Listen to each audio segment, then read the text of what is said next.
Clarity se retrasa, pero por detrás, como siempre, está ocurriendo lo más importante, que es lo que no se ve de forma aparente. Y por eso hoy tenemos aquí con nosotros al grandísimo Fran de Olza, al cual nos lo va a estar explicando. Por lo tanto, Fran, bienvenido, ¿qué tal? ¿Cómo estás? Hola Nico, ¿qué tal? Nada, encantado de estar aquí de nuevo hablando contigo y con tu audiencia y con ganas de comenzar esta conversación.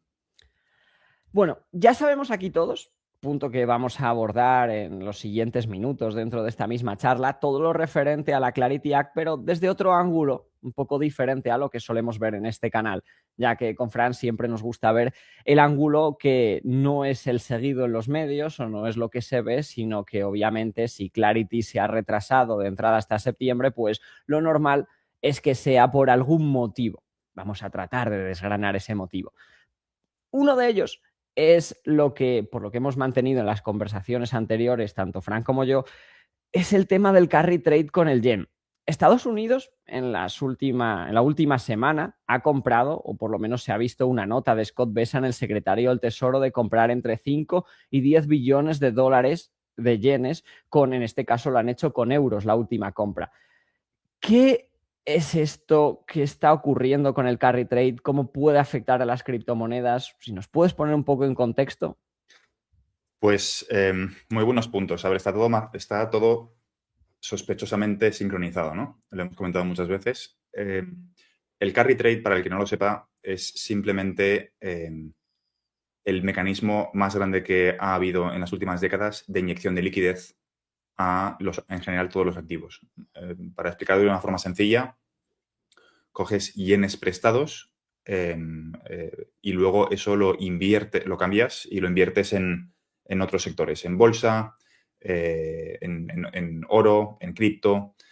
Entonces, eso lo que ha hecho ha sido que básicamente, como tomar prestado en yenes salía prácticamente a cero, era muy fácil sacar rentabilidad si te ofrecían un 4 o 5%, la diferencia entre un 5% en miles de millones y tener que devolver una deuda a casi el 0%, pues sale muy rentable, ¿no? Es una forma de generar dinero, de generar liquidez, que es lo que ha movido los mercados en las últimas décadas. Y es bastante curioso porque hasta los últimos días, hasta hace 7 días, no se hablaba del carry trade o se hablaba muy poco. Se habló solamente en agosto de 2024 y ahora se vuelve a hablar de ello. El problema con que se deshaga el carry trade es que lo que tienes que hacer es pagar las deudas que tienes y eso implica que tienes que liquidar tus posiciones y vender todo aquello en lo que has invertido. Significa que veríamos ventas masivas en bolsa, ventas masivas en oro, momentáneamente, ¿vale? El oro a largo plazo va a seguir subiendo, pero en ese escenario de crisis de liquidez veríamos una caída también del oro, veríamos una caída también del sector de activos digitales. Será interesante ver cómo se recupera el sector de activos digitales, porque si es el catalizador, veríamos una recuperación en nube. Bueno, estoy tocando aquí ya varias cosas que vamos a ir tocando a lo largo del directo, pero básicamente es como si fuese un, un, una capa invisible que ha mantenido los mercados en movimiento durante todas estas décadas, haciendo que todo suba.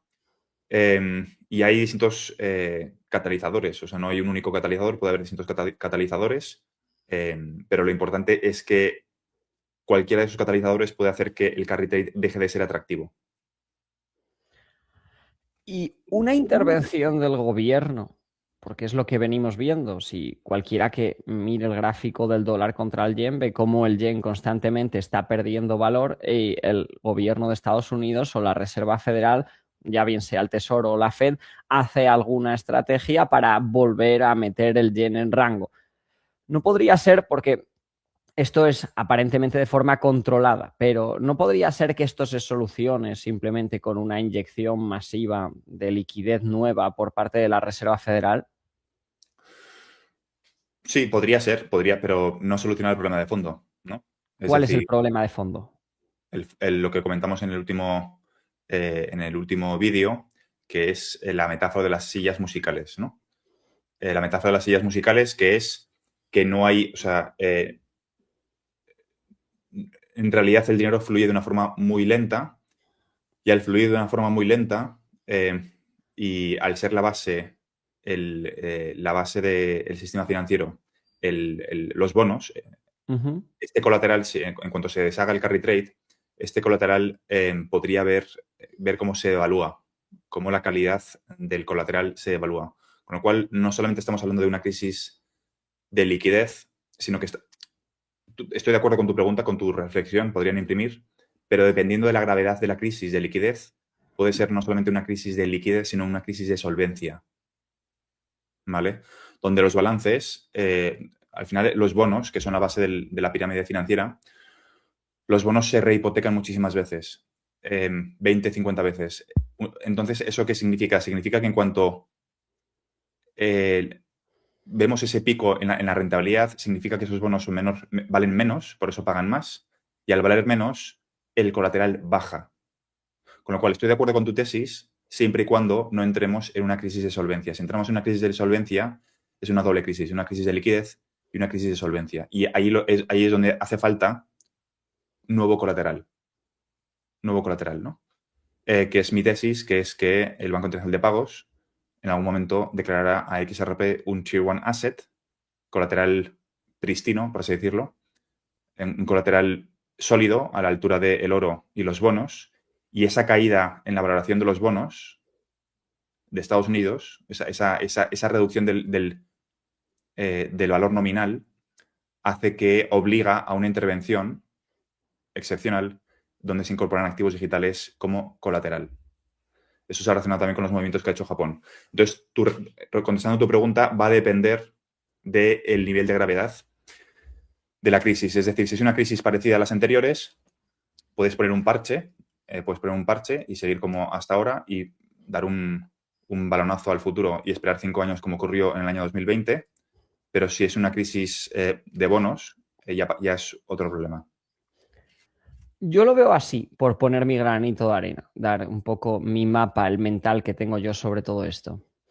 Banco Central de Japón tiene los tipos de interés al 0%, prácticamente al 0%. Entonces, sale muy barato pedir yenes prestados, convertirlos por dólares y estos dólares invertirlos en primero, que es lo primero que se hace siempre, en T-bills o en deuda, en bonos del gobierno de Estados Unidos. A partir de aquí, una vez tienes estos bonos del gobierno, ya los puedes poner como colateral para recibir liquidez y con esa liquidez seguir buscando ampliar tu rendimiento, ya bien sea de entrada comprando fondos de mercado monetario, comprando deuda de empresas, comprando deuda de otros países, comprando más T-bills o más bonos del gobierno de Estados Unidos, volviendo a Japón a pedir más dinero prestado, poniendo algo de este dinero como colateral y así sucesivamente hasta que acabas llegando a activos de máximo riesgo, sobre todo aquí cuando los tipos de interés en Estados Unidos son más reducidos y la horquilla te obliga a buscar quizás ese 0,25% más que los tipos de interés, en el caso de que hubieran bajado, pues te están dando. Ahora estamos en un momento donde parece, al menos por palabras de Kevin Warsh, que los tipos de interés van a acabar subiendo. Si también suben el rendimiento o lo que cuesta pedir yenes prestado, lo que ocurre es que los diferenciales, las horquillas que tú estás sacando de rentabilidad, que es lo que se acaban llevando las instituciones financieras por participar en este juego, por llamarlo de alguna forma, ya no es tan rentable o deja de ser tan rentable y muchas veces a lo mejor es un 0,5 o 0,05% lo que están sacando de rentabilidad, pero por miles de millones de dólares, estamos hablando de cantidades muy altas, pero donde algo se desajusta ahí, sobre todo en la base, te obliga a reordenar todo. ¿Qué ocurre? Ahora mismo el dinero es lento. Ahora mismo el colateral, sobre todo, es muy lento a la hora de que tú entras en margin call porque hay un diferencial que se ha reajustado y a lo mejor tú para cubrir esa posición resulta que tenías dinero invertido en lo que sea, en una acción europea, en una acción de Reino Unido, en una acción en la bolsa de Nueva York, donde sea. Entonces el periodo que tardarías entre que vendes esa acción, llevas esa acción a la moneda que necesitas fiat y esa moneda la pones en el lugar que el que te está pidiendo el colateral necesita, pues ahí es donde ocurre un problema que es que el dinero es lento y te pueden llegar a liquidar. En cambio, si el dinero, aquí es donde entra la blockchain, fluye mucho más rápido, tú tienes la posibilidad de, inclusive, aunque tus activos sean unos hoteles en Mallorca, por ejemplo, de poder vender o poner como colateral una parte de tus activos tokenizados para poder recibir la liquidez y cubrir tu posición mucho antes. Por ahí es por donde iría. Sí, o sea, esa es una explicación muy, muy larga de todo el proceso, pero para que la gente nos entienda, Al que no hayamos aburrido ya. simplemente para simplificar y bajar a tierra un proceso tan largo, porque al final la audiencia, si no, se puede desenganchar. Imaginaos algo parecido a poner como colateral ahora XRP, ¿no? Este es un ejemplo que mucha gente, el inversor en XRP, va a entender. Cuando tu valoración, eso es por eso ahora mismo no recomiendo poner XRP como colateral, porque en cuanto el precio baja, hay una llamada a margen. Pues imaginaos eso multiplicado por miles de millones y con decenas de trillones de dólares. Lo estoy sobresimplificando, ¿vale? Pero es el mismo mecanismo, con decenas de trillones de dólares con el sistema financiero apalancado. Entonces, eso es lo que está ocurriendo. Tú lo has explicado a un nivel de detalle con todo el proceso, pero eso es para que la gente lo pueda entender con algo que ellos valoran que es XRP y que en el sistema financiero pues funciona así. Entonces, Fran, porque claro, a mí lo que me interesa, y este vídeo está diseñado, aparte de que podamos hablar de regulaciones un poco más adelante, pero hemos mantenido conversaciones al teléfono y a mí lo que me interesa es saber qué papel juega XRP en todo esto. Entonces, después de haber estado reflexionando y también de haber estado escuchándote, para mí hay dos puntos que son con los que creo que todo el mundo se debería quedar. Uno es utilizar que el Banco Internacional de Pagos califique a XRP como colateral de máxima calidad. Bien, primera pregunta intermedia. ¿Por qué el Banco Internacional de Pagos haría eso? ¿Cuál es la alternativa? Me respondes mi pregunta con otra pregunta, Claro, pero claro, ¿por no, qué? no, te respondo porque cuando la gente me dice a esa pregunta, ¿no? Es decir, si atravesamos una crisis de liquidez y no hay una alternativa, ¿cuál es la alternativa? O sea, que Bueno, propongan una solución. Lo que estoy claro, pero diciendo es, para que... lo que pretendo decir es que yo propongo una solución, que es lo que creo que es mi tesis. Cuando alguien dice que no es posible, te digo, ok, hay una crisis de liquidez, ¿cómo lo desatascas? Vale, yo te lo desatasco por otra vía utilizando XRP. Es así. En lo que he explicado hace unos minutos, necesitas velocidad del dinero. Y en el ejemplo que voy a O sea, coger... perdón, por aclarar. Si no es XRP, ¿cuál es la vía? Es lo que pretende decir. Yo creo... Es que, claro, si no es...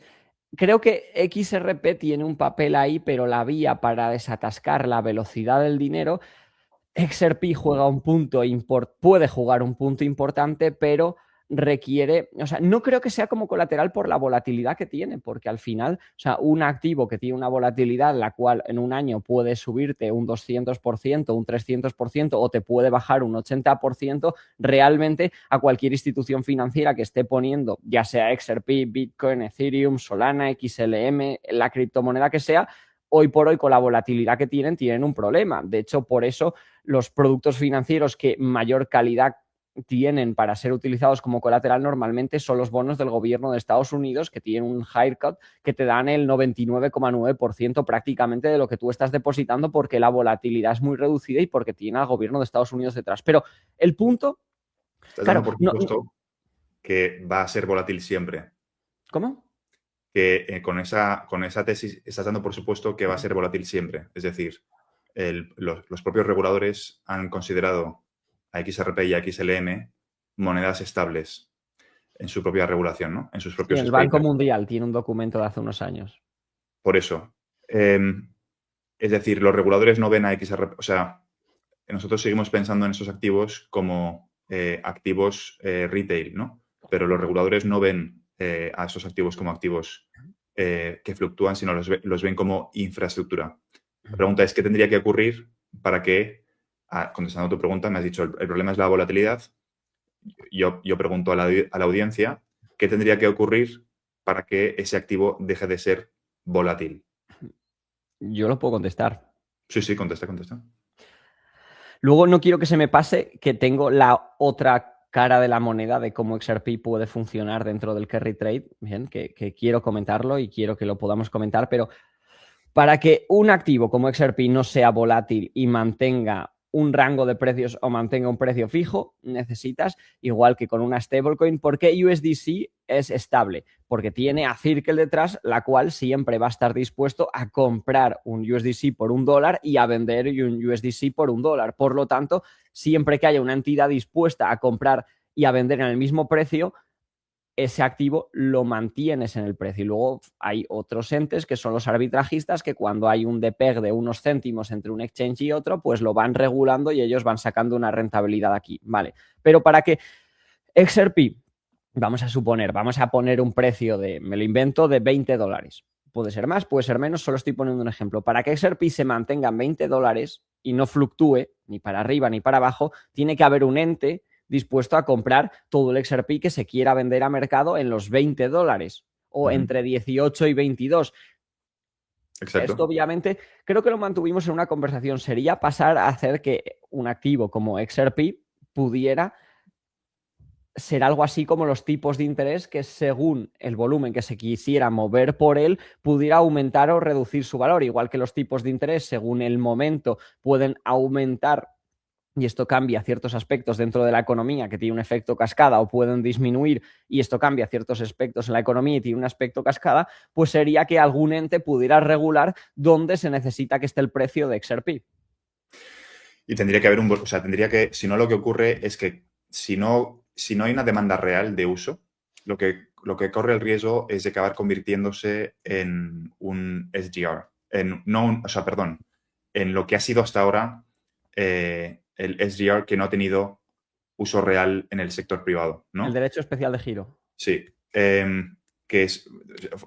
Fue una propuesta que no ha llegado a permear a la sociedad y no ha tenido un uso real, ¿no?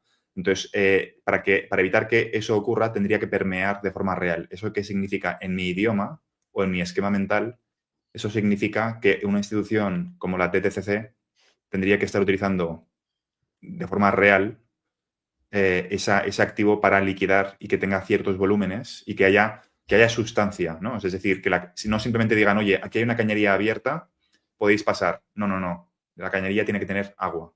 Entonces, la pregunta, que siempre volvemos a qué va antes, la gallina o el huevo, es cómo es el orden de acontecimientos, que es la pregunta más difícil de todas. Y aquí hay distintas teorías y es, primero vamos a ver cómo viene la creación del mercado, el equivalente al mercado del eurodólar en el sector de activos digitales, quizá con la TTC utilizándolo, y luego, una vez ya haya suficiente volumen, tiene una adopción más institucional desde el punto de vista del FMI, Banco Central de Pagos, etcétera, o si no, ocurre de la forma contraria, y es que primero es empujado desde el BIS o desde el FMI hacia abajo, pero eso sí, de forma inmediata, tiene que ser utilizado por alguna institución real, porque si no corre, o sea, no tendría sustancia, ¿vale? Para decirlo de una forma sencilla. Da igual el orden de acontecimientos, mi conclusión es que creo que vamos a ver una adopción simultánea en ambos sectores. O sea, he llegado a la conclusión de que no podemos ver o muy concentrada en el tiempo. Es decir, no van a pasar 5 años entre un escenario y otro. Creo que si cuando ocurra esa adopción, tiene que ocurrir muy rápido y concentrado en el tiempo, porque si no, no va a haber acoplamiento. No sé si se entiende lo que pretendo decir. Más o menos. Es decir, tú puedes desde los reguladores, tú puedes obligar, ¿no?, a que se utilicen ciertos activos, pero, o puedes darle cierto estatus, pero luego se tiene que utilizar de forma real, ¿no? Si no, lo que hablamos en el último vídeo, de que si se produce un supply shock, el escenario que hablamos es un supply shock, si luego no hay nada para sostener esas compras y no hay compradores y vendedores, el precio volvería a bajar, ¿no? Pues esto es un poco lo mismo.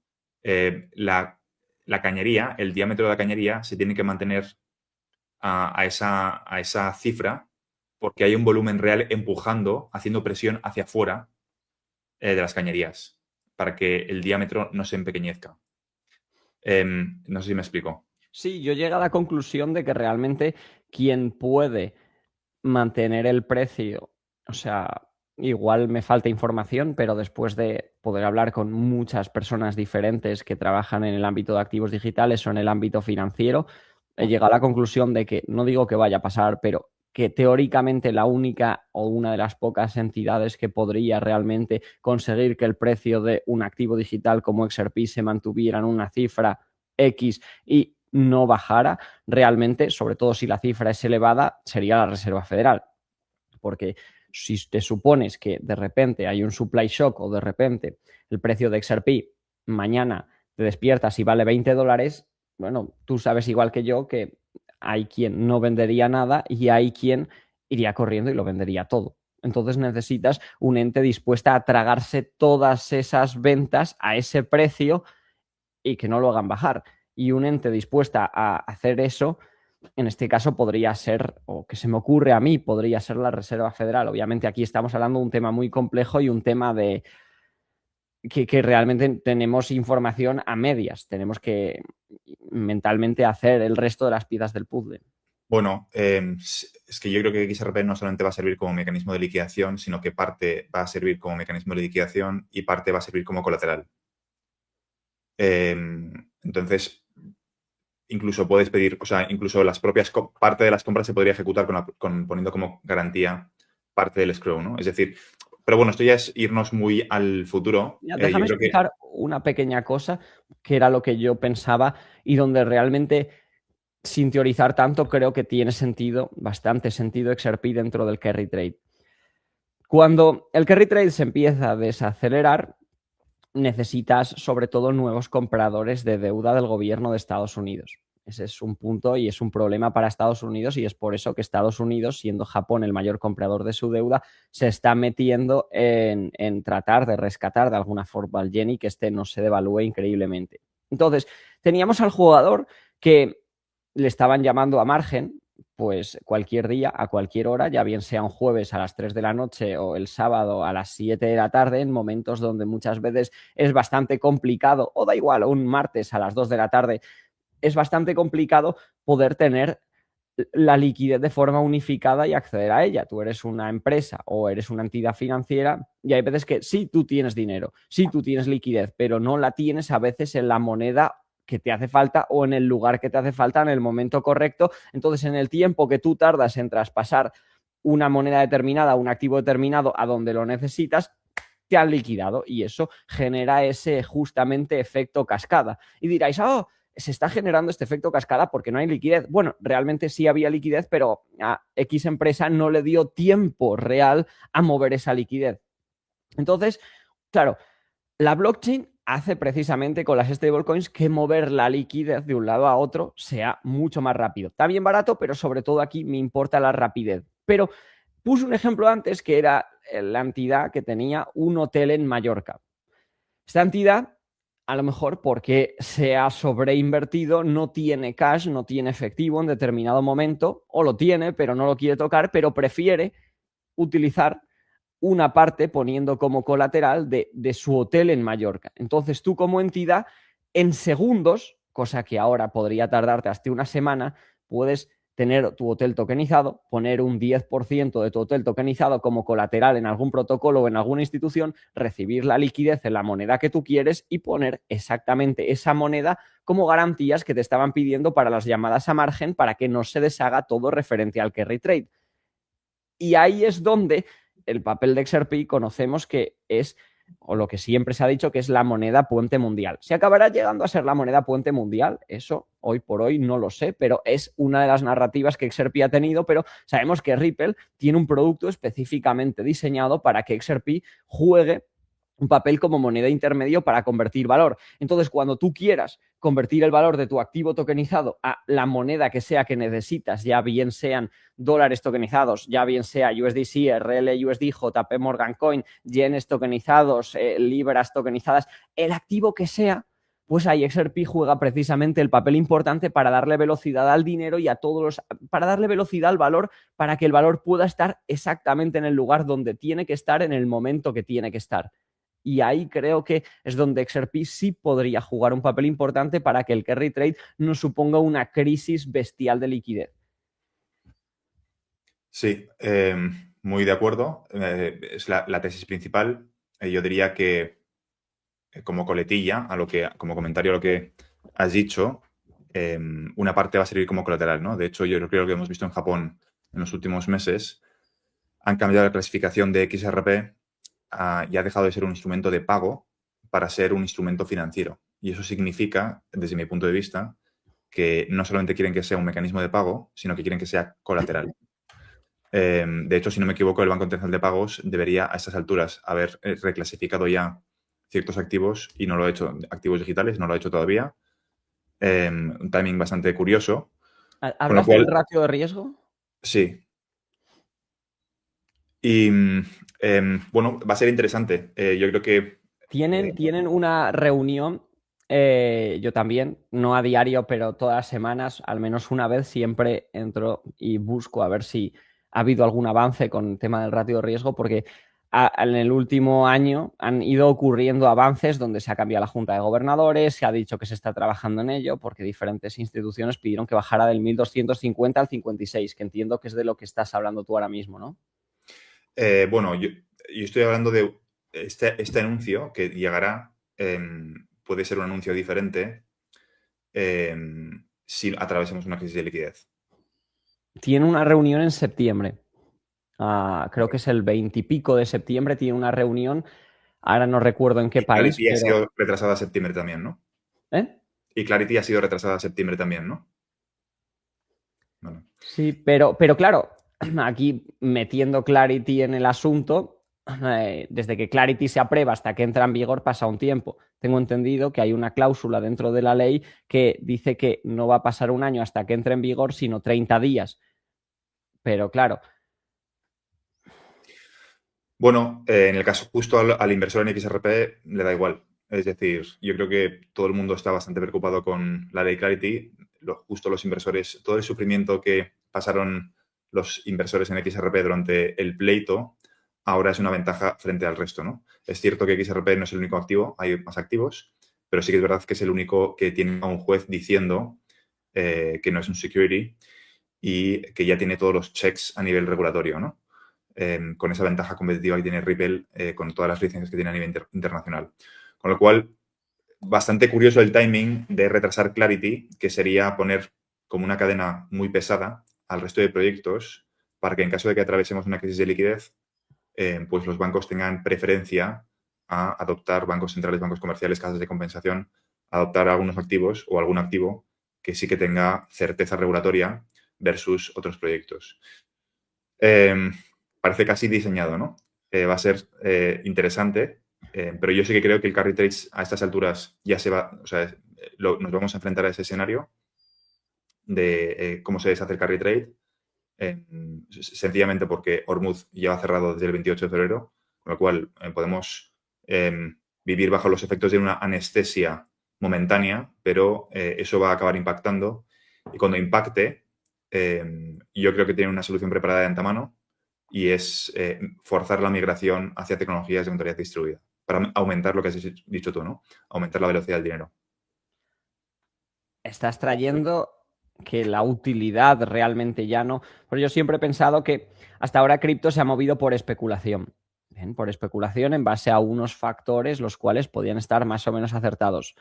Y yo personalmente siempre he pensado que una vez las regulaciones se aprueben, cripto se va a mover más que nada. Y trayendo a tierra otro tema, pero que lo voy a juntar. Si tú piensas en 2017, subió mirando cripto todo. Es verdad que XRP tuvo una subida mucho más grande que el resto porque ahí había un atisbo de que instituciones financieras pudieran empezar a utilizar activos digitales y XRP estaba ahí muy bien posicionado, pero no ocurrió. Bien, entró la SEC, entraron cierta captura regulatoria, que eso no ocurrió. 2021. 2021 sube todo, todo, pero literalmente todo. No voy a entrar en ello, sube todo, vale. Y de repente llega al 2024-25 y en el anterior bull run, por llamarlo de alguna forma, de repente es más selectivo. De repente vemos que XRP, la cual era una moneda que jamás iba a hacer nada, fue una moneda que tuvo uno de los mejores rendimientos de las principales 100 criptomonedas de CoinMarketCap. XLM exactamente igual, HBAR tuvo también muy buen rendimiento. Ciertas criptos que tenían relaciones con instituciones financieras son las que mejor rendimiento tuvieron.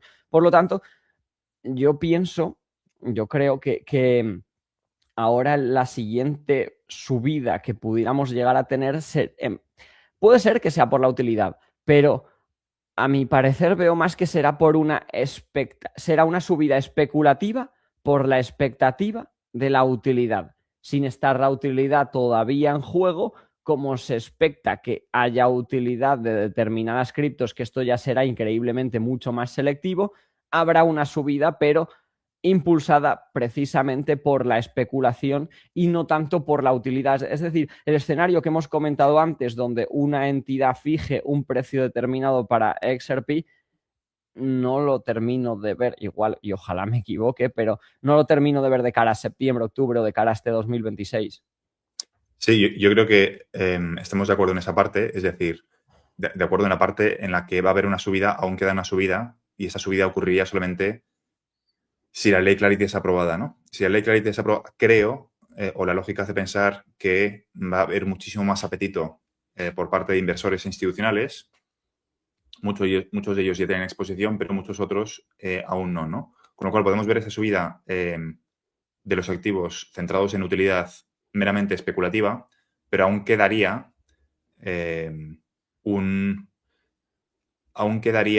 la parte del enganche con el mercado de utilidad. Para mí el mercado de utilidad va a comenzar fruto de una crisis. Es mi tesis desde hace 4 años. He entrado muy pronto en la tesis, pero creo que la tesis la estamos viendo. O sea, creo que estamos ya inmersos en la crisis de liquidez. Sí. O sea, en la coletilla final de la crisis de liquidez. Falta que se vea reflejado. O sea, de hecho, la crisis de liquidez no es un evento. O sea, estamos inmersos en ella, ¿vale? Para que la gente solo que no lo vemos materializado en el mundo, ¿no? O sea, estamos bañados en una crisis de liquidez constante. Y hay momentos que cuando se manifiesta es cuando se ven los fallos estructurales del sistema y cuando se producen los bloqueos, ¿no? Creo que es en ese escenario cuando veremos una adopción más agresiva, más que agresiva, una oficialización de que van a mejorar el sistema por la sencilla razón de que todo esto viene explicado en la literatura financiera. Es decir, no es que tengamos que inventarnos las cosas. Podéis leer la propia documentación del Banco Internacional de Pagos, podéis leer los documentos del FMI, Banco Mundial, etcétera. Ellos mismos llevan más de una década preparando este sistema porque son muy conocedores, son muy conscientes de los fallos. Como son conscientes de los fallos, saben que tiene fecha de caducidad. Si no quieres entrar en una hiperinflación inmediatamente a corto plazo, y que necesitas un nuevo mecanismo para mantener el sistema lubricado. Ese nuevo mecanismo es aumentar la velocidad del dinero. Con lo cual, volviendo a tu pregunta, ¿podría ser que nos enfrentemos a otros 5 años de burbuja? Podría ser. Pero por lo que está ocurriendo a nivel geopolítico, opino que no. Es decir, el carry trade, no mi opinión, sino contrastada con Claude, que Claude ahora ya es como una autoridad, ¿no? Le podemos... Bueno, pero bueno, hay cosas con las que estoy de acuerdo y cosas con las que no, pero bueno, me parece un benchmark. Dime que usas Fable 5. Sí. O sea, el tema está en que no es que sean los portadores absolutos de la verdad las inteligencias artificiales, ¿vale? Pero sí que te permiten, es como un buen sparring, ¿no? Puedes golpearle, puedes exprimirlo, te hace buenas preguntas, te hace buenas reflexiones. Entonces yo le he preguntado cuál es, en su opinión, el punto más tardío el punto más lejano en el cual el carry trade se desharía. Y la fecha límite es diciembre de 2026. Diciembre de 2026. Y es porque, aunque mañana reabriese en Hormuz, que no tiene pinta, los efectos en la cadena de suministro acabarán afectando a Japón. Veremos esa subida del precio del petróleo en yenes. Japón se verá obligado a modificar los tipos. Y repito, puede que no veamos esto y lo que veamos es cómo Estados Unidos provoca esa situación, ¿no? O sea, es decir, el carry trade no es tanto relacionado con el petróleo, que también, sino que deja de ser rentable puede haber otro catalizador que no tengamos en el radar que haga, que a mí se me escapa, que fuerce a que el carry trade deje de ser atractivo, ¿vale? Pero el punto es el mismo. El punto es, hay distintas palancas que pueden hacer que deje de ser atractivo y que la gente deshaga sus posiciones. Me parece bastante evidente que a estas alturas, después de lo que está ocurriendo, y esta teoría no la invento yo, la saca Jim Richards en el año 2014, explicando que el estrecho de Gibraltar, curioso, y el estrecho de Hormuz podrían ser los catalizadores de el fin del petrodólar. Y esto lo cubría hace 2 años, lo cubría por M.A. Gayer, que fue el que hablaba del carry trade. Y aquí estamos en 2026, desde el 28 de febrero, con Hormuz cerrado, con, por primera vez en la historia, Arabia Saudí ha exportado 0 barriles de petróleo a Estados Unidos.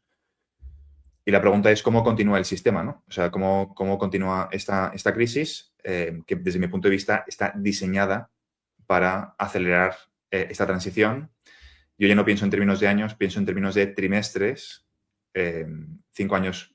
Y de hecho, justo ayer, bueno, hoy de hecho he publicado una entrevista con Hugo Fillion de Flair, y le hice esta misma pregunta, ¿no? ¿Cuándo creía él que íbamos a ver economías de escala en el sector de activos digitales? Es decir, sin hablar de precios y sin hablar de cifras ni de market caps, sino unos volúmenes, le puse el ejemplo, ¿no? Oye, los mercados financieros están en los 4 trillones de dólares, pero el market cap del sector de activos digitales son un par de trillones. ¿Cuándo veremos algo más evidente en el sector, ¿no? Y me hablaba de 24 meses.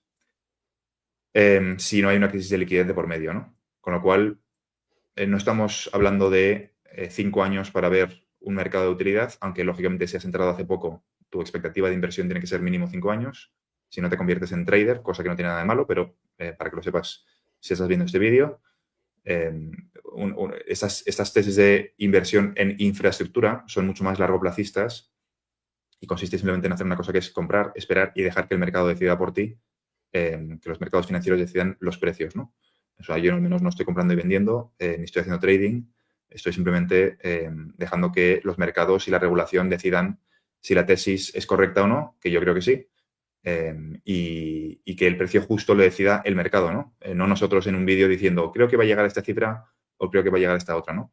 Los mercados financieros son tan grandes que yo creo que no es necesario hacer predicciones de precio. Cuando comience el mercado de utilidad sí que hablaré del precio y de a dónde creo que va a llegar, o sea, cuáles son el crecimiento, pero creo que ahora es demasiado prematuro hablar del precio porque no existen economías de escala. Entonces, yo creo que es más importante entender los pasteles, cuáles son los pasteles, hablando metafóricamente de el tamaño de los mercados, los TAM, Total Addressable Market, y luego ver cuáles son los catalizadores, que históricamente siempre han sido crisis, no han sido nunca transiciones de todos yendo de la mano de forma conjunta y de forma pacífica, diciendo, oye, ahora vamos a transicionar. No, siempre es fruto de una crisis y así controlas la percepción del público, que te va a decir, oye, esto lo hemos tenido que implementar porque nos hemos visto obligados a hacerlo, no porque nosotros queramos.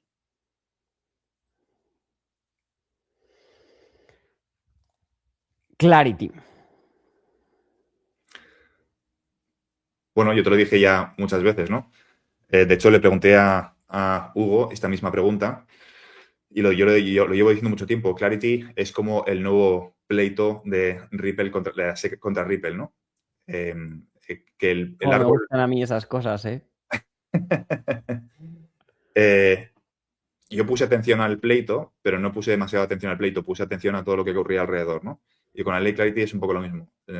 Entiendo que la gente, y es lógico, ¿vale? No me malinterpretéis, es lógico que la gente quiera prestar atención a Clarity, porque es un evento importante a nivel regulatorio, pero no es determinante. Es decir, incluso las CFTC y la SEC han salido y han dicho que si la ley Clarity no es aprobada, ellos van a dar guidelines para que haya unas reglas claras para que puedan interactuar con certeza regulatoria. ¿Esto por qué es importante decirlo? ¿O por qué me gustaría nombrarlo? Porque mucha gente se va a decepcionar si la ley Clarity no es aprobada, ¿vale? Y no es cierto, bueno, no es que no sea cierto, sino que el mercado de utilidad el comienzo de la fusión de DeFi y TradFi no va a depender del Partido Demócrata. ¿Vale? Es una materia de seguridad nacional de Estados Unidos y va a comenzar cuando el sistema financiero considere que tiene que comenzar. Y si quieren que sea con el acuerdo del Partido Demócrata, será con el Partido Demócrata. Y si quieren que sea con la SEC y el CFTC dando un par de guidelines para que los bancos interactúen, será de esa forma, ¿vale? Y luego no existe el miedo de que si ganan en las siguientes elecciones los demócratas, metan a un nuevo Gary Gensler para dinamitar el sector de activos digitales, porque dentro de 2 años el sector de activos digitales será demasiado grande y demasiado importante como para intentar dinamitarlo. Y el concepto de anticripto, o sea, nadie será anticripto porque nadie va a ser antibancos. O sea, no va a haber distinción entre finanzas descentralizadas y finanzas tradicionales. Va a haber una fusión. Ahora, porque hemos entrado pronto, todavía distinguimos, pero el sector, o sea, los bancos se van a comer todo el sector entero. Va a haber una fusión. Con lo cual, dentro de 2 años no va a haber ningún... Eso, lo que acabas de definir suena más a adquisición que a fusión. Bueno, van a ir de compras. Van a ir de compras. Dejas que construyan y luego los compras, ¿no? Que es lo que están haciendo con el sector de activos digitales. De hecho, lo han financiado ellos mismos.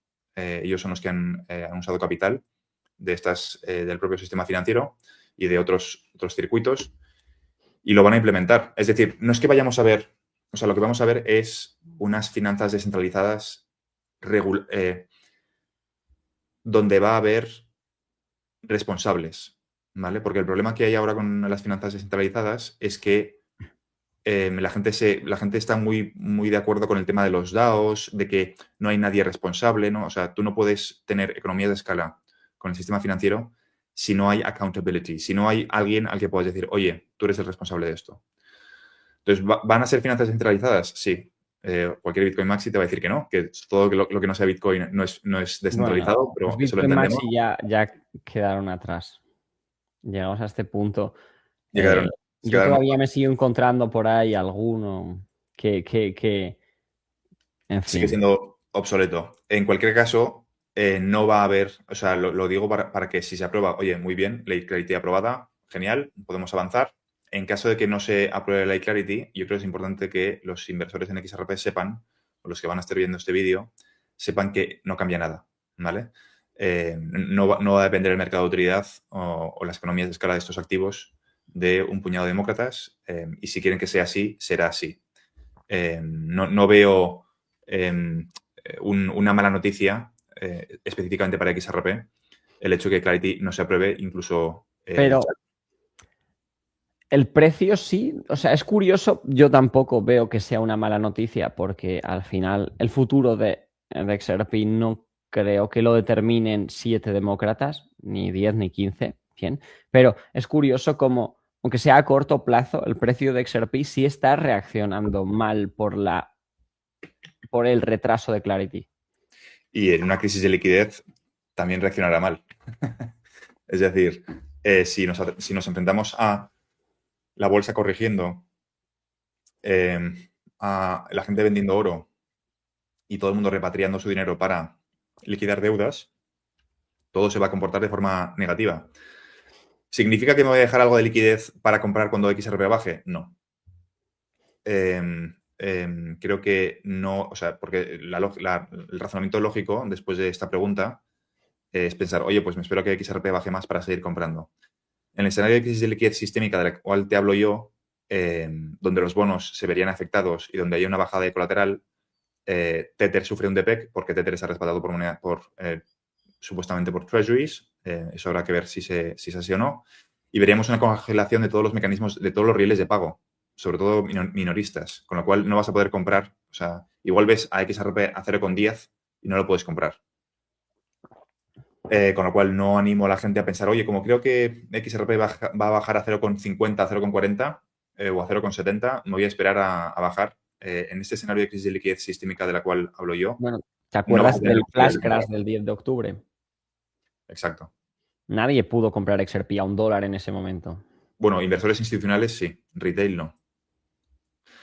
Entonces, no animo a la gente a pensar, sobre todo si no tienes exposición, y es la primera vez que estás viendo esto, si no tienes exposición, la diferencia entre comprar a 1, a 2 euros o a 3 euros a largo plazo, da igual, o comprar a 0,50, da igual. Si ya tienes exposición y estás buscando optimizar, entiendo el razonamiento de querer intentar optimizar un poco más ese DCA, pero aún así a largo plazo creo que es irrelevante comprar a 0,80, 0,40, 1,5 o 3. Edo Farina, una persona que conoces, Conozco bastante bien, sí. ha publicado hoy un gráfico que no sé si lo has visto, pero bueno, supongo que lo habrás hablado, donde lo ha publicado en YouTube. Yo ahora me buscaré, me apunto que estoy en el minuto 45 aproximadamente. Y en este gráfico está mostrando que XRP ha perdido una zona bastante importante y pone, que es lo que me resulta curioso, ya estuvo una vez en este canal y habló de que él veía XRP en los 0,80 aproximadamente, pero pone óptimos niveles de compra y pone pues entre el dólar y los 0,80 y luego ha puesto justo abajo escenario de ensueño para comprar y lo pone entre 0,60 y 0,20. Me llama la atención que, aunque sea un sueño, pero plantee la opción de ver un XRP en 0,20. Bueno, si el mercado sigue como está ahora, yo sí estoy haciendo DCA, como es mi caso, prefiero que Yo XRP también. esté lo más barato posible. El que ha entrado a 3 no está contento, pero debería estarlo porque está pudiendo comprar más XRP con menos euros. Voy a hacer esto. ¿Qué exchange usas?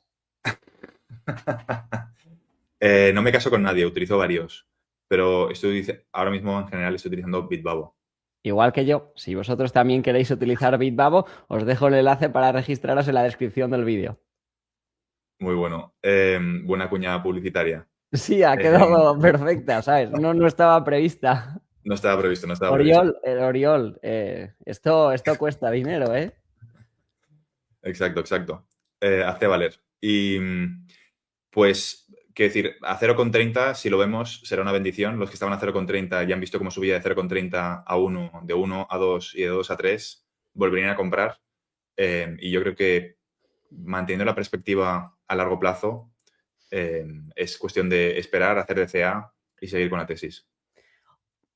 Yo, por ejemplo, una cosa de la que sí, me arrepiento, voy a dejarlo ahí. Podría decir que no me arrepiento en un 100%, pero podría haber vendido XRP en los $3, $3.50. A ver, que es de lo que quiero Esto hablar contigo. va a envejecer muy mal. No es un tema de envejecer, es un tema de que también a mí me parece, porque tú también haces vídeos diarios y estás en constante feedback de la persona que tenemos al otro lado de la cámara, que nos está viendo ahora mismo mientras friega los platos, está en el baño, está en el autobús, está en el sofá de su casa y nos está viendo la tele. Un saludo a todos, ¿vale? Que es de lo que me he dado cuenta. Hay gente con situaciones muy diferentes y gente que realmente no tiene a lo mejor la posibilidad de tener una fuente de ingresos extra muy grande. Hay gente que hay veces que perseguir, que es lo que yo me he dado cuenta por una parte de la audiencia, no toda. Yo no he vendido nada de XRP, nunca he vendido nada de XRP. Es bastante probable que acabe vendiendo una parte de cara a un futuro. No todo, obviamente, la gran mayoría quiero dejarlo, pero el sacar beneficio no está de más el pájaro en mano. Que sí, que la oportunidad a lo mejor luego es estratosférica y XRP llega a 100. No digo que todo el mundo tenga que vender todo, pero creo que nunca nadie se va a arrepentir de haber ganado dinero. Quiero decir, si tú compras XRP a $1, llega a $10, vendes XRP y luego XRP se va a $100, joder, podría haberme esperado. Bueno, no vendiste todo, pero no creo que te vayas a arrepentir de haber ganado dinero.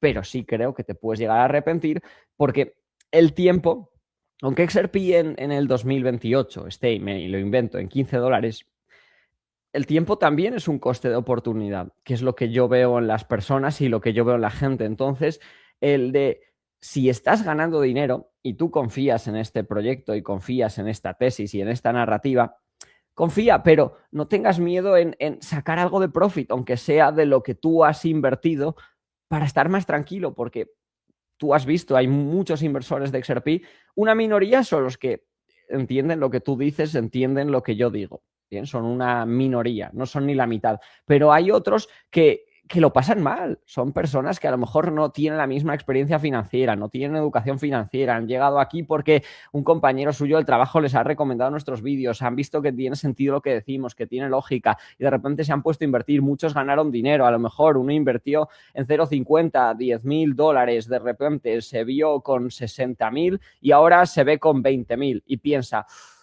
si en 3 dólares, cuando iba ganando dinero, en 2 dólares y medio, hubiera vendido 5 o 10.000 dólares, estaría más tranquilo.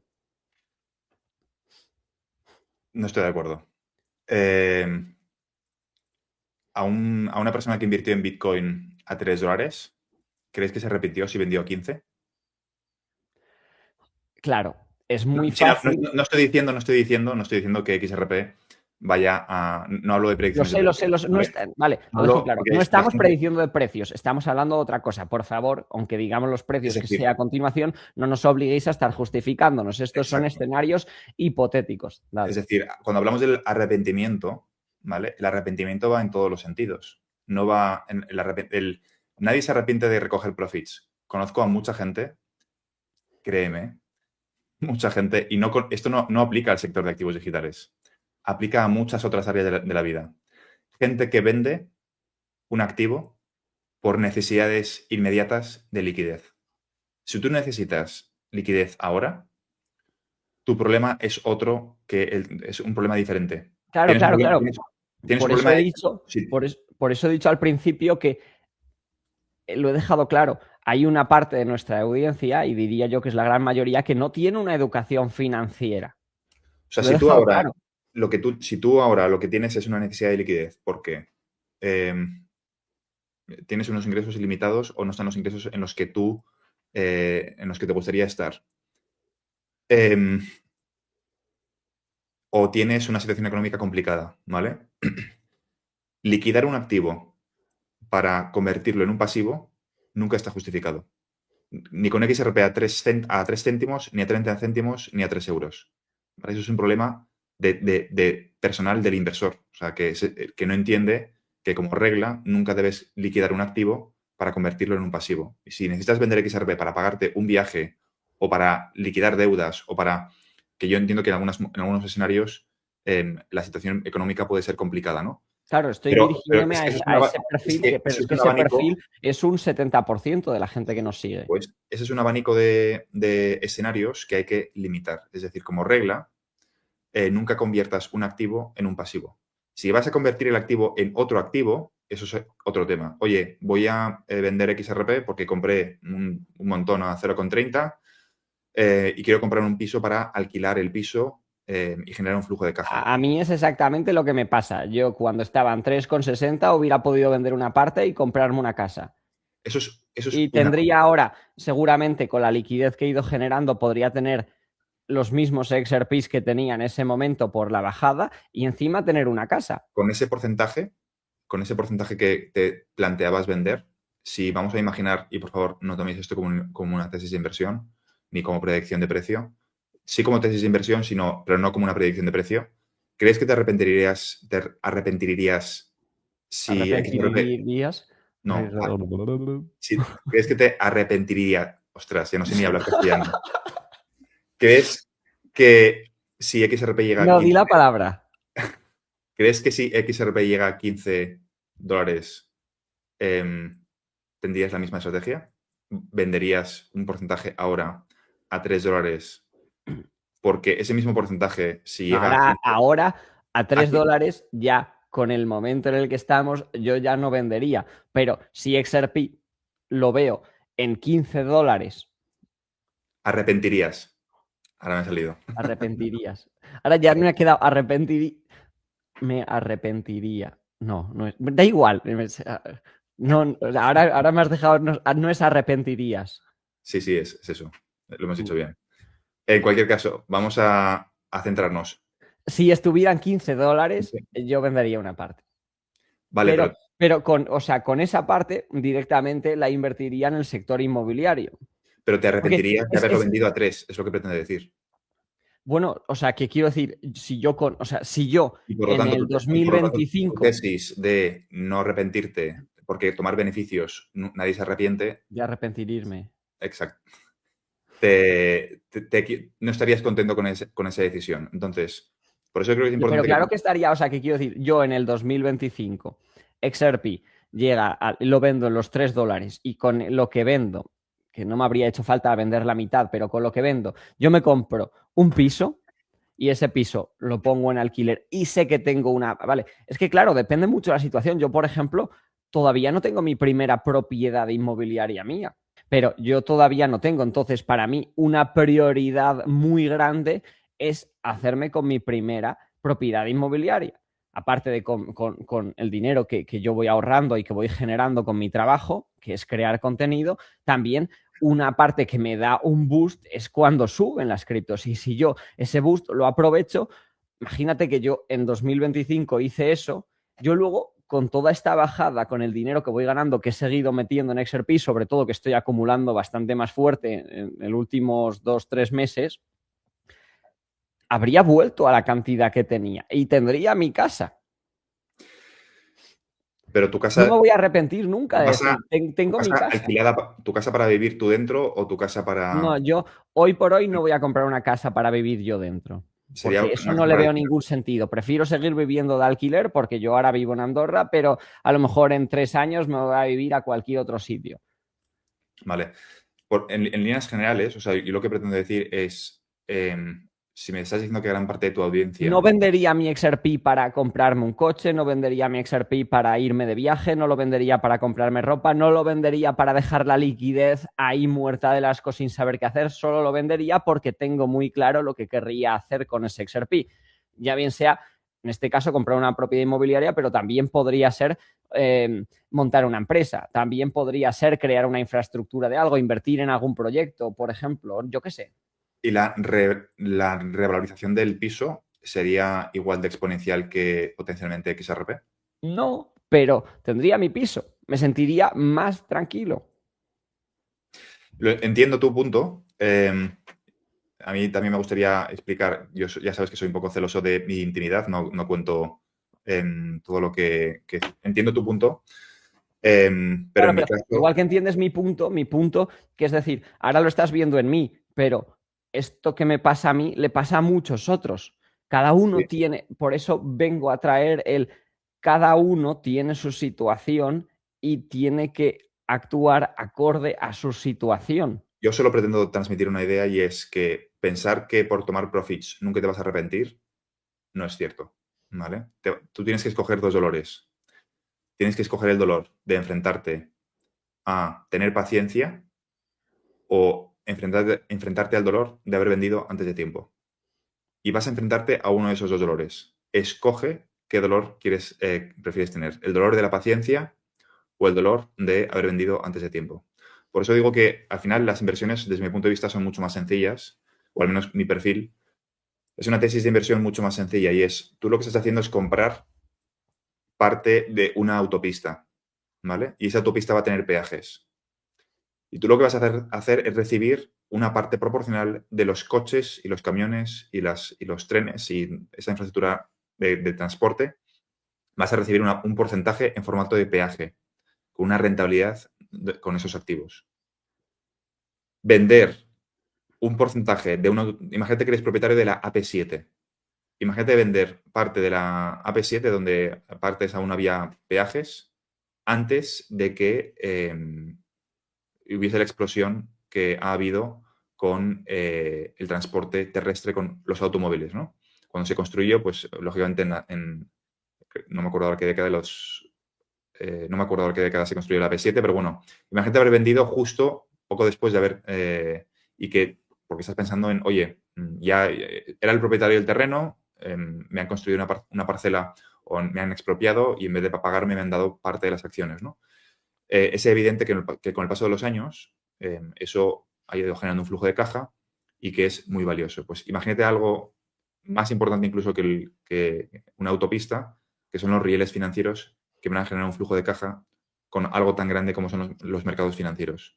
Yo creo que si la gente realmente necesita, con más motivo, si me estás diciendo que tu situación económica es no tuya, la de Nico, sino el que está escuchando esto, que me dices que es el 70% de tu audiencia, O con más 50, o motivo. sea, no lo sé exactamente, pero que quiero decir, yo recibo mucho hate en los comentarios y extrapolo a que el hate viene de esto. O sea, porque quiero decir, la gente no me conoce, la gente tiene la posibilidad de no ver mis vídeos, tiene muchas posibilidades, pero aún así decide dedicar de entre 1 a 10 minutos por algunos comentarios que he leído en poner historias que tú lo extrapolo a decir qué hay detrás de este comentario. A veces lo pienso y lo que hay detrás es frustración y la frustración viene por esto. Entonces, hay gente que el que tiene experiencia o el que, por ejemplo, lleva 3 mercados bajistas o 3 mercados alcistas aquí o ya tiene 10 años de experiencia en el sector financiero, ha probado muchos palos, ha visto cómo funciona todo, no hace falta que esa persona te va a escuchar a ti, te va a escuchar como una opinión. Me va a escuchar a mí, me va a escuchar como una opinión y se quedará con lo que le guste de cada uno y será más sabia esa persona. Pero hay gente que te escucha, a ti o a mí, y se toma a pies juntillas lo que decimos y mi mensaje es, piensa tú, el que nos estás viendo al otro lado de la pantalla. Más que piensa, fórmate. Es decir, no Sí. piensa, o sea, no me sirve que me digan, oye, pienso, porque si piensas con una base de información baja, es decir, fórmate, recopila información y al final el nivel de riesgo, que es un poco lo que estamos hablando, tu percepción del riesgo varía dependiendo de tu nivel de conocimiento sobre un sector. Si tu nivel de conocimiento es alto, de repente algo que tú puedes percibir como arriesgado deja de ser percibido como arriesgado y esto no solamente aplica al sector de activos digitales, sino a cualquier sector, ¿no? Tú, Con por lo cual, ejemplo, yo es cuando que compras, cuando compras XRP, yo, o sea, y esto solo es mi opinión lo que voy a decir, bien, o sea, no, solo es mi opinión y no tenéis que cogerla a pies juntillas, pero por ejemplo, yo cuando compro XRP no siento que esté asumiendo prácticamente ningún riesgo.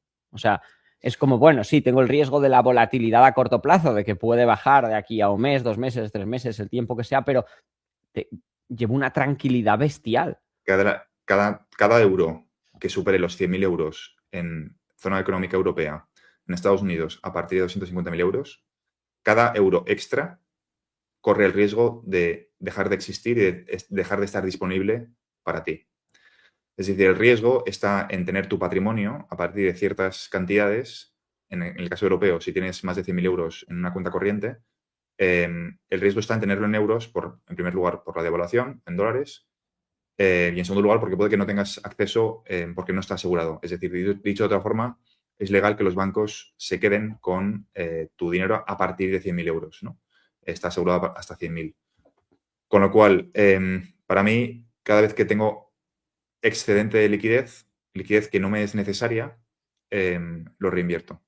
Y no lo reinvierto en otros sectores, lo reinvierto en solamente activos digitales, en XRP principalmente, el 99% de las veces, XRP. Es una tesis de inversión, he mantenido la misma tesis de inversión desde el principio, que es la forma de monetizar este activo es, en primer lugar, generando flujo de caja, no vendiendo. Y la segunda pata de monetización consiste en poner esos activos como colateral. Pues vamos a imaginar, ¿no?, que tienes 100.000 XRP y estamos en un escenario de utilidad, con precios de utilidad. Quizá puedas poner un 10, 15, 20%, habrá que hacer el análisis en el momento. Ahora es un poco prematuro. Pones eso como colateral, pides un préstamo para reinvertir en activos que generan un segundo flujo de caja, ¿no? Con lo cual, de un mismo activo, generas un primer flujo de caja, poniendo esos XRP a trabajar, y parte de esos activos los puedes poner como colateral para pedir un préstamo, no para sufragar tus gastos de vida, sino para sufragar la compra de más activos que a su vez te generen un flujo de caja. Todo esto, pues, lógicamente bien estudiado y que puedas hacer frente a los pagos teniendo en cuenta tu caso particular, ¿no? Esto que era ciencia ficción hace 4 años, ahora parece más cerca que nunca. De hecho, se puede hacer, pero no recomiendo hacerlo por los margin calls que ya hemos visto y esas liquidaciones que hay de forma automática. Si cuando XRP sea considerado un Tier 1 asset, la forma de las exigencias de colateral serán muchísimo más beneficiosas para los inversores y tendrá más sentido esa estrategia. Para el que quiera ahondar en la parte técnica de lo que acaba de comentar Fran, porque si acabas de llegar hasta esta parte del vídeo estás diciendo, uy, esto de colateral me interesa, me gustaría aprender mejor cómo funciona. Genial. Tengo un vídeo hecho con Daniel Baeza hace ya unos cuantos meses, donde Daniel Baeza, una persona que tiene una muy alta experiencia en el sector financiero, explica en detalle cómo funcionan los activos digitales utilizados como colateral, así que antes de hacer pensamientos, te recomendaría ir a ese vídeo que te dejaré en la descripción del vídeo para que veas exactamente de qué estamos hablando. Dicho esto, Fran, me gustaría antes de finalizar hacerte una última pregunta, que es, aparte de XRP, porque a mí me pasa igual, XRP es el activo en el que más llevo invirtiendo los últimos años y en el que más confío también porque es el que más conozco con diferencia. ¿Hay algún otro activo que puedas comentar el cual te llame la atención? Bueno, mi segunda posición más importante, yo siempre lo he dicho, ¿no? De la parte que tengo de exposición a activos digitales, el 90% es XRP y otro 10% está repartido en distintos proyectos. El segundo proyecto más importante es XLM, que no hemos hablado mucho de este proyecto, pero bueno, que ahora estamos viendo que con una parte de la DTCC se van a encargar de la tokenización, con lo cual no hemos ido mal encaminados. Y bueno, los sospechosos habituales, ¿no? HBAR, SHX, XDC, cualquier cosa que tenga... ¿Una X? Cualquier cosa que tenga la posibilidad de ser adoptada por banca central y banca comercial, casas de compensación, que cumpla con la regulación, es algo que en general tengo el foco puesto y no hace falta que metas grandes cantidades o que sea el porcentaje principal de tu portfolio. Bueno, al menos es la tesis que yo hago, que yo implemento.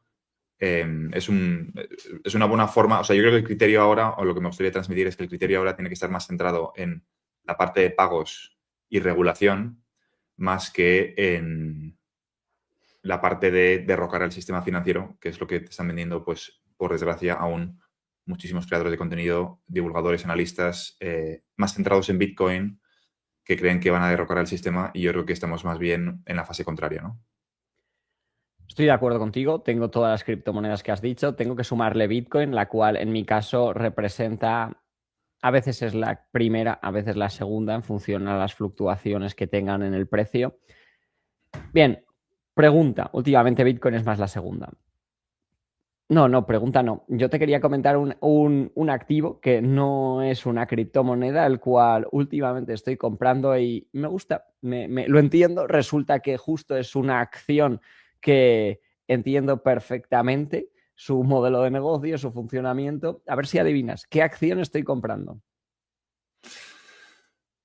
Si tuviese que decir alguna, a ver, ¿qué acción estás comprando? Entiendo que sería algo relacionado con... Ah, ya sé cuál. Estás comprando Circle. Efectivamente, sí. Estoy comprando Perfecto. Circle. Me gusta bastante porque además es, de alguna forma, tú me conoces, hemos hablado muchas veces de esto y a mí me gusta también hacer inversiones donde compenso el ¿y si me equivoco aquí? No podía ser otra tampoco. O sea, no hay muchas... estás en el No hay sector muchas, cripto. bueno, Coinbase no, y voy a comprar Robinhood, MicroStrategy. Estoy pensando en comprar MicroStrategy, no te voy a mentir. O sea, pero eso no es una inversión, eso es una especulación. Yo soy consciente de que el tío está como un cencerro, el tío. Además, ¿tuviste lo que dice el otro día?